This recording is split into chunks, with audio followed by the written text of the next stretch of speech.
Listen, it's really important to understand that there are a bunch of black women, and I focus on black women because I am a black woman and that's what I care about. I love black women that do not have the ability or think they have the ability to wear their hair straight out. I'm not talking about alopecia that's not traction made. I'm talking about people that genuinely do not feel secure enough to wear their hair like this. It's shrunken. It's not defined. But the long and short of it is this. What God gave you naturally is beautiful. If you choose not to wear it, that is your God-given choice, and I'm okay with that.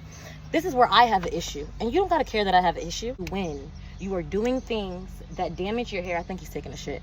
You are doing things that damage your hair, and then saying that, you know, like, I don't wear my hair out because, you know, I don't like it because I can, because, you know, why y'all worried about it and why y'all in our business? Baby, honest to God, I'm gonna be real honest and real transparent here. The reason I care about it is because I've worked in hair stores for 11 years. I've partnered with these businesses for 11 years at this point. And I've seen little girls come in and say things like, hey, I want hair just like yours, when I have my hair straight in a bust down middle part. Like, you know what I mean? With 613 type vibes.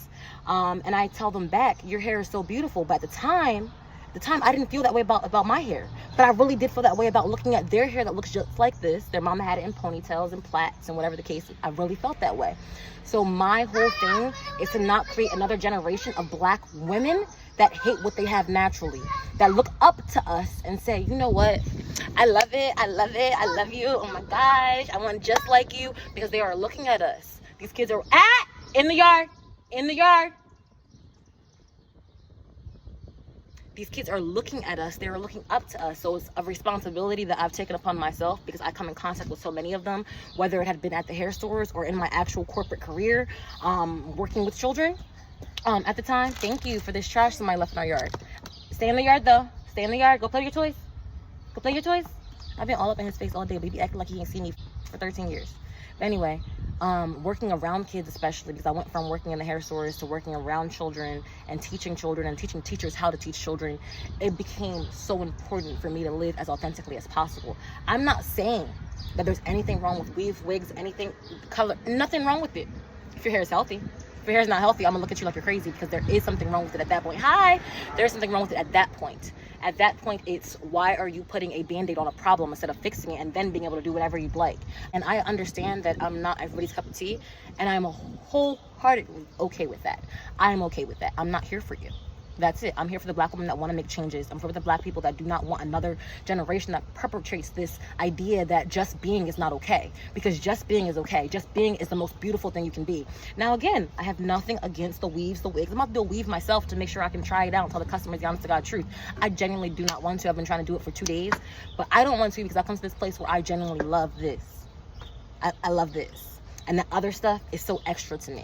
The other stuff is a luxury, actually. But to me, it's also extra. It's not necessary. It's a hassle. I don't feel like having to scratch my scalp and pat it because it's going to be itching these next 2 weeks I have this weave in. I'm not looking forward to that.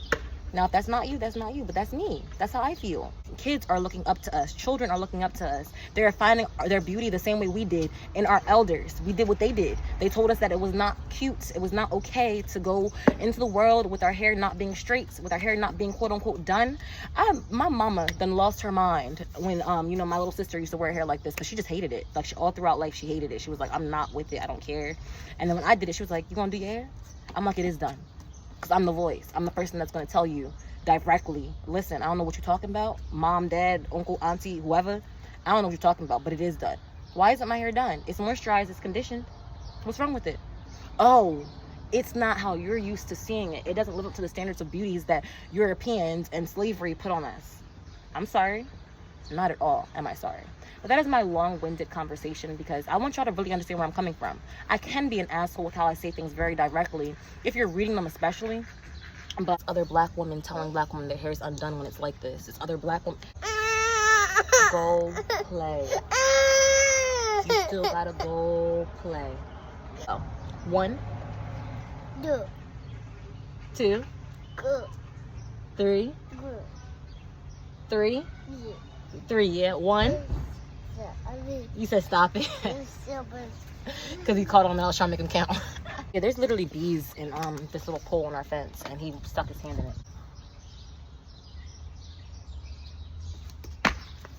I think the biggest thing that I'm saying is that your hair, how it comes out of your scalp, is appropriate and acceptable. There's no other way around it. It is appropriate, it is acceptable, it is beautiful. It's you, so how could it not be? It's God-given, so how could it not be? You know what I mean? Like, how on earth could this not be gorgeous? I don't care what anybody says or feels or does. The reality is, when I say does, I don't care if you perm it, twist it, if you color it, if you freaking put it in the fro or you put it in the all I care is that it's healthy. That's my thing, and we talk about that at Omi Hair Care. But anyway, what I do care is that you love it. Is that you love yourself and every part of you. I don't know you, sis, but I want you to love you because I know what it feels like to be that person that did their hair every 2 weeks, the hottest styles. Like, come on now, on trend. But my hair underneath was unhealthy. My hair right now, like how it appears to be the length that it actually was years ago, right? So my hair was this short years ago. I don't know what he's doing. I'm gonna just let him do it though. And now it's like here. You know what I mean? It's not super duper long. It's evenly to my collarbone all around. The healthier it is, the more it shrinks up. I did not experience this prior because my hair was not healthy. I did not experience extreme shrinkage. I knew that I had shrinkage, and I thought it was like, ooh, this is horrendous. My shrinkage is 80%. It's totally okay to love what God has given you.